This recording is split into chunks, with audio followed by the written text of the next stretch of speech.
Price trend और price expectations के लिहाज से मार्केट इक्विलिब्रियम की बात करने जा रहे हैं।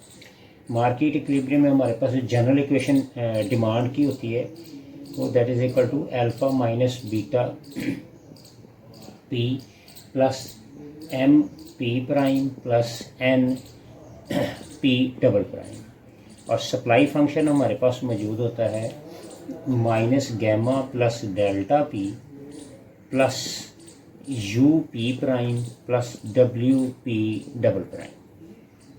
अच्छा, अब ये अगर हम देखें तो ये सेकंड ऑर्डर डिफरेंशियल इक्वेशन की शक्ल में हमें डिमांड और सप्लाई की नज़र आ रही है। अब इन दोनों इक्वेशंस में अल्फ़ा बीटा गैमा डेल्टा और एम एन यू डब्ल्यू ये सारे के सारे पैरामीटर्स हैं, they are the all the parameters. और यहाँ पे m और n की सिचुएशन क्या है? m का मतलब है if at any time m is greater than zero, अगर m कहीं ज़ीरो से बढ़ जाता है तो इसका मतलब ये होगा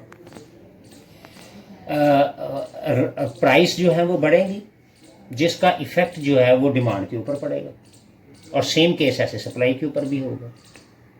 और अगर m ग्रेटर देन ज़ीरो होगा तो फिर क्या होगा, जो बायर्स होंगे वो एक्सपेक्ट करेंगे कि प्राइस जो राइजिंग है वो कंटिन्यू रहेगी, और ये जो कंटिन्यूस प्राइस है प्राइस होने की वजह से जो बायर्स हैं वो प्रेफर करेंगे, अपनी परचेजिंग जो है वो ज़्यादा प्रेफर करेंगे परचेजिंग को।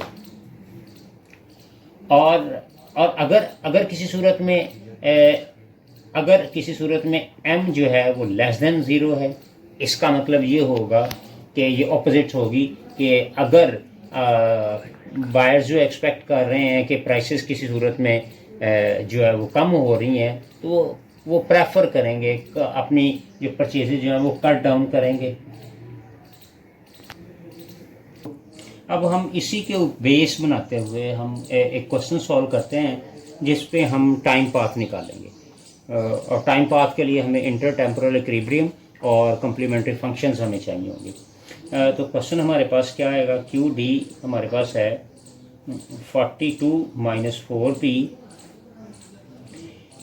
Minus 4p prime plus p double prime, और सप्लाई फंक्शन हमारे पास होगा -6 प्लस 8p।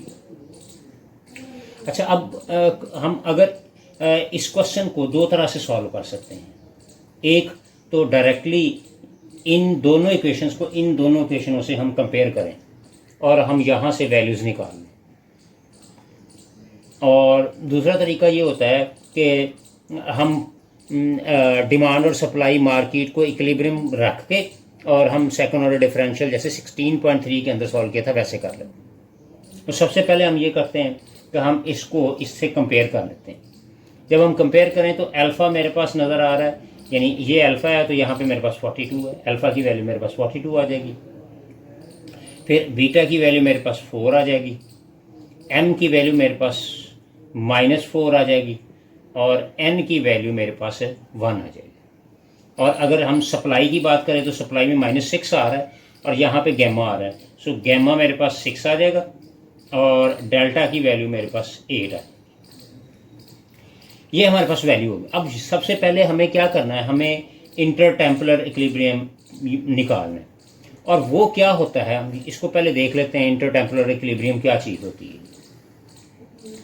देखिए, इंटर टेम्पोरल इक्विलिब्रियम होता है B/A2। अब B/A2 हमें कैसे पता चलेगा कि B कौन सी वैल्यू है और A2 कौन सी वैल्यू है? तो सबसे पहले हम second order non homogeneous equation को लिखते हैं। Second order non homogeneous equation मेरे पास क्या है, P double prime plus M/N P single prime minus beta plus गैमा/N P equal to minus alpha plus गैमा/N। तो ये देखें यहाँ पे ये क्लियरली ये non homogeneous equation, non homogeneous differential equation है जी।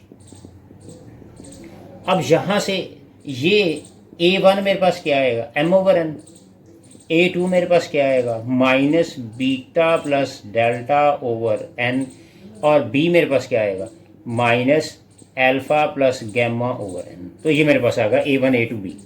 अब यहाँ पे हम PP निकालते हैं, PP क्या आएगा, B ओवर A2। B मेरे पास क्या आ गया, minus alpha plus gamma over N, और यहाँ पे A2 की वैल्यू मेरे पास ये है, तो इसको हम रिवर्स में लिख लेते हैं। ये क्या आ जाएगा, minus N upon beta plus delta. ये एन से एन कैंसिल हो जाएगा, तो मेरे पास क्या आ गया, alpha plus gamma beta plus delta. तो ये मेरे पास आ गया इंटरटेम्परल इक्विलिब्रियम। तो यहाँ पे हम इसकी वैल्यू पुट करते हैं, alpha plus gamma over beta plus delta. Alpha की वैल्यू देखें 42 है, गैमा की वैल्यू मेरे पास 6 है, बीटा की वैल्यू मेरे पास 4 है, और डेल्टा की वैल्यू मेरे पास 8 है।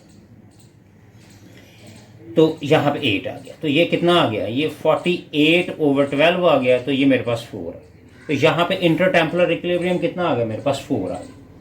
अब यहाँ पे हमें क्या करना है, हमने ये देखना है इंटरटेम्परल इक्विलिब्रियम के बाद कि अब हम कम्प्लीमेंट्री फंक्शन निकालेंगे, और कम्प्लीमेंट्री फंक्शन से हमें पता चलेगा कि ये केस कौन सा है, आइदर ये डिस्टिंक्ट केस है, रिपीटेड केस है, या कम्प्लेक्स केस है। तो सबसे पहले हम इसको कम्प्लीमेंट्री फंक्शन निकालते हैं, R1 R2 that is equal to minus M upon N plus minus M upon N का whole square plus 4 beta plus delta over N under root, और ये हम इसको 2 पे डिवाइड कर देते हैं। तो ये 1/2 आ जाएगा, minus M over N. M की वैल्यू देखें, अगर हम चेक करें, एम की वैल्यू -4 है और एन की वैल्यू 1 है, प्लस माइनस एम की वैल्यू अगेन -4 है, एन की वैल्यू 1 है, इसका स्केयर ले लेंगे 4, बीटा की वैल्यू मेरे पास 4 है, डेल्टा की वैल्यू मेरे पास 8 है, और एन मेरे पास 1 आ गया। तो ये रूट में आ जाएगा, ऐसे इसी तरह से रूट में लिख देंगे। तो ये 1/2, ये 4 आ गया जी, प्लस माइनस ये 4 का स्क्वायर 16, और ये 8 + 4 12, और 12 को 4 से किया तो ये कितना आ गया जी ये 48 आ गया।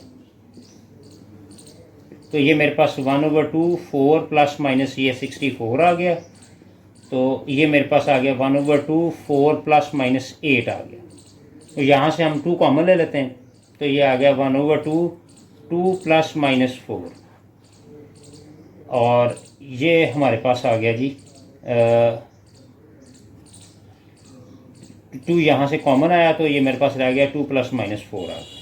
तो ये हमारे पास आ गया। अब इसको हम दोनों को सेपरेट कर लेते हैं। इसका मतलब क्या होगा कि R1 और R2 को हम दोनों को, अब हमारे पास R1 और R2 क्या निकला था जी, 2 + -4, ठीक है जी। तो इसको हम सेपरेटली अब प्लस और माइनस के साथ कर लेते हैं। तो हम जब R1 को देखेंगे तो 2 + 4 आ जाएगा, और R2 को जब देखेंगे तो 2 - 4 आ जाएगा।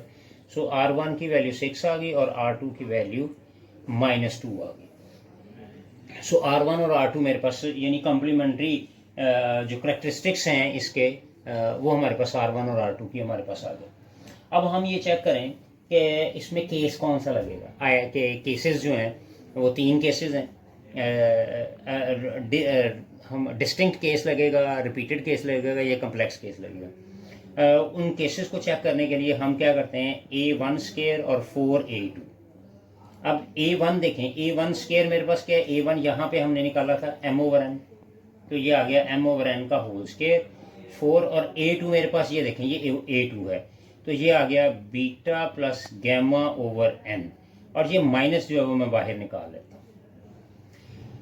अब यहाँ से अभी हमें नहीं पता कि ये ग्रेटर देन है, इक्वल टू है, या वट एवर, हमने ये सिर्फ जस्ट वैल्यूज लिखी हैं। अब इस m/n के लिहाज से m की वैल्यू हमारे पास कितनी थी, -4, और n की वैल्यू मेरे पास थी 1, तो ये आ गया इसका स्क्वायर -4। बीटा की वैल्यू मेरे पास थी 4, और डेल्टा की वैल्यू पे मेरे पास थी 8, और n मेरे पास अगेन था 1, तो ये 16 हो गया। ये 4 और ये 12 हो गया, तो 16 ये -48, इसका मतलब ये ग्रेटर वैल्यू आ गई। तो ये ग्रेटर आ गया, तो केस कौन सा बन गया, तो ये डिस्टिंक्ट केस बन गया। डिस्टिंक्ट केस आ गया जी हमारे पास, डिस्टिंक्ट रियल केस आ गया, यानी पहला ही केस हमारे पास आ गया जो कि डिस्टिंक्ट रियल केस था। अब डिस्टिंक्ट रियल केस के मुताबिक जो हमारे पास कम्प्लीमेंट्री फंक्शन हमारे पास जो निकलेगा वो हमारे पास क्या आएगा, वो आएगा P C is equal to A1 ER1T plus A2 ER2T। ये हमारे पास आ गया जी। अब देखें A1 वैसे ही आ जाएगा, ER1 की वैल्यू हमारे पास ये 6 आई हुई है, तो ये 60 हो गया, plus A2 as it is आ गया, ER2 की वैल्यू ये देखें -2 आई है, तो -2T आ गया, तो ये मेरे पास PC आ गया। सो अब हम निकालते हैं टाइम पाथ। टाइम पाथ क्या आएगा, PT इज इक्वल टू क्या आएगा, PC प्लस PP। PC मेरे पास आया A1 E60 और A2 E-2T, और P का फंक्शन हमारे पास PP का जो कम्प्लीमेंट्री इंटरटेम्पोरल इक्विलिब्रियम आया था वो 4 आया था। तो ये मेरे पास आ गई, और इस सारी इक्वेशन को हम इसका नाम दे देते हैं कि ये A इक्वेशन हमारे पास आ गई। यहाँ तक हमारे पास टाइम पाथ निकल आया।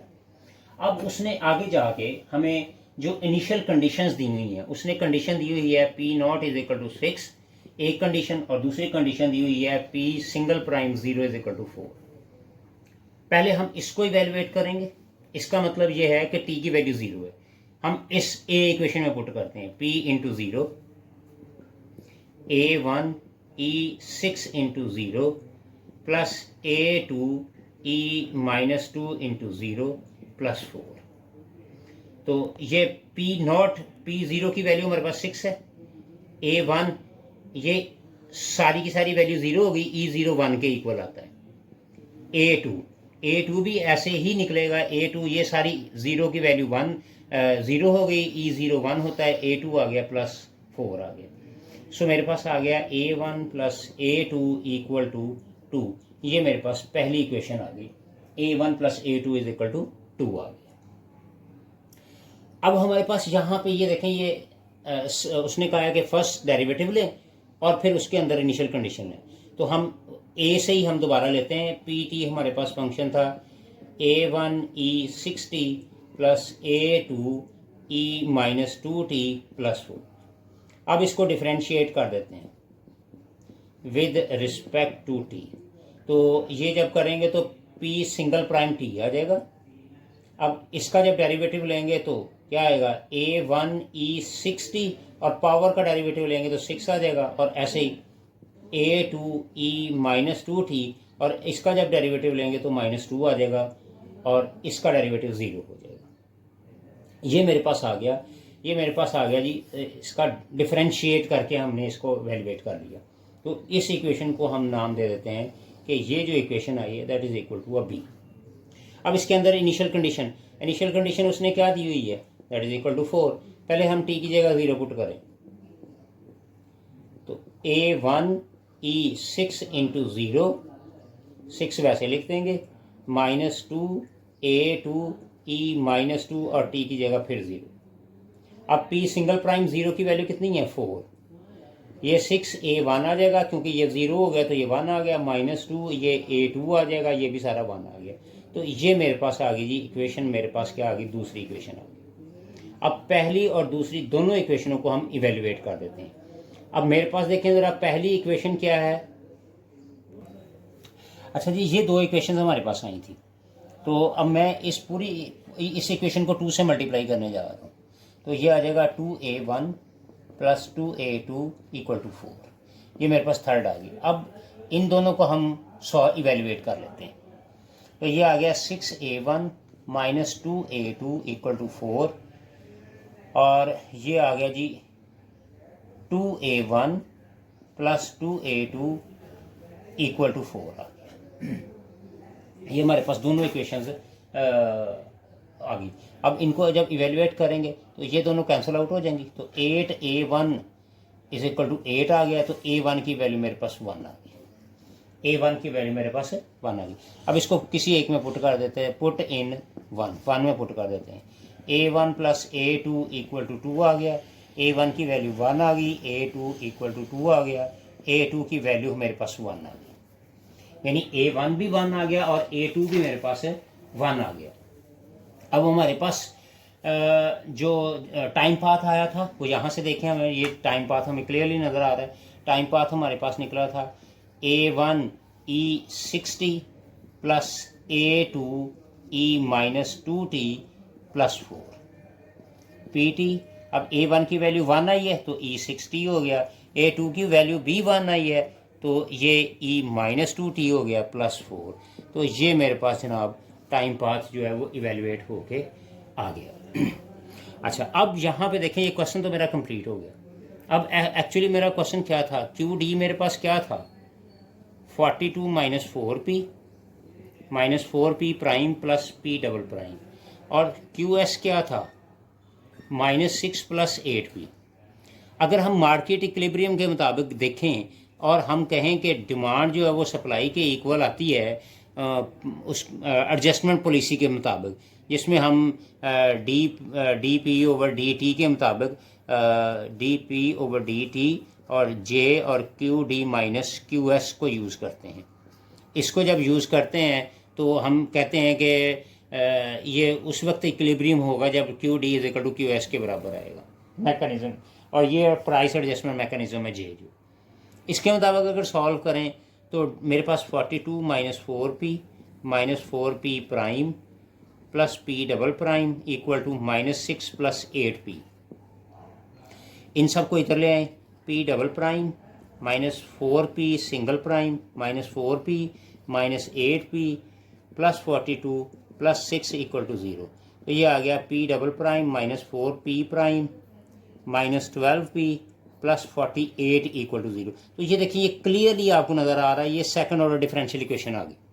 और इसको अगर हम कंपेयर करें, इसको हम किससे कंपेयर करेंगे, p double prime plus A1p single prime plus A2p equal to b। तो ये मेरे पास आती है second order non homogeneous differential equation. तो A1 मेरे पास क्या आ जाएगा, -4, और A2 मेरे पास क्या आएगा, -12, और B की वैल्यू कितनी आ जाएगी, -48। और यही इसी तरह से ये इस क्वेश्चन को जैसा हमने 16.3 के अंदर सॉल्व किया था, आप इसी क्वेश्चन को इस फॉर्मेट से भी आप सॉल्व कर सकते हैं। तो दोनों तरीक़ों से आप पॉसिबल है। Thank you very much.